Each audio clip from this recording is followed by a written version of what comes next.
jumps up at You know, I'm going to say something. In light of what went on last week in Monroe County, I think your comments are really out of line, but that's, but sit All right, down. well, now you made a comment about Monroe County. Let me just tell you something, Bill. Okay, you take this to the bank. Because you implicated me in the paper about that, somebody screaming with a firearm. Maybe you people better take a good look at how you treat people that come here. Like, I've come here for how many years, and everything I said was the truth. I've been thrown out of here, I've been escorted out of here. Right, you wanna Oh, start no, hold on, finish? you said something about that, let me just finish. If I were you people, I'd start being nice to people around here. You work for us. Don't ever forget that, every one of you. Thank you, Bob. Okay? Don't implicate me in that. If I were you people, start treating people nice. That's all I'm gonna tell you. Now, this ordinance, I've been a landlord for over 30-some years. And what I see is I want some exact guidelines.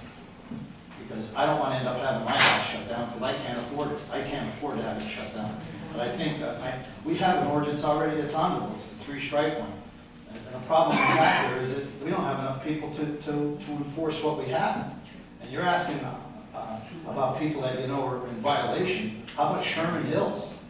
Take a look at that nightmare. So in other words, poor Bob's going to have to pay for inspections. Everybody here's going to have to pay for inspections. But that hellhole up there, shootings, stabbings, robberies, beatings, drive-by shootings. My friend was pulling out last year, just going to get something to eat, and his car ended up, the guy positioned himself on his car and started firing at somebody. So you're not inspecting that place. But I think if you're going to pass this ordinance, you give me a set of guidelines that I can understand, but I don't have to go hire F. Lee Bailey to understand that. You give me guidelines so I know. And we already have ordinances into effect that aren't enforced the way it is. I mean, just in my neighborhood, we had shooting around the corner, shooting up the corner, shooting at this house, stabbing down here, shooting, and I had the drug place down there in the furniture store. I mean, we had murders down at the Poplar Inn, shootings at the Poplar Inn, and I mean, we have the ordinances already. You're going to put another one in that you're not going to be able to enforce anyway. So I think if you're going to pass this thing, make sure you give me guidelines and every other landlord so we know exactly what. Because I don't understand all this. I mean, I'm listening to other people saying it's not constitutional. I don't know if it is or not. So I think that's what you should do. You should get some good guidelines so we have something to follow the good landlords. Because as far as I know, I don't think the police have ever been to my apartment house that I rent. And anytime they did work there, we just did some work, got permits, did everything we were supposed to do. We're actually I'm getting 1 or 2 new tenants now, but it's going to be re-inspected. I'm following the guidelines, and Sherman Hills, the biggest offenders of everything, has been given a green light. I guess they met with the mayor, and why isn't that place shut down?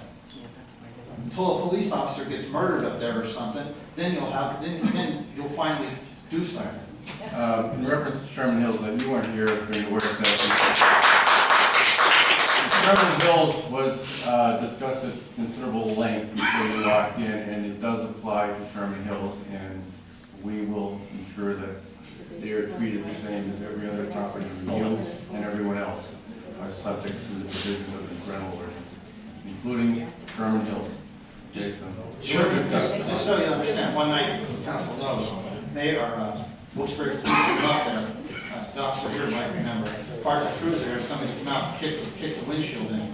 Well, Commander McGroarty turned it into a military operation, surrounded the place for a few nights. They took a guy out with an AK-47, drug people, pistols, everything.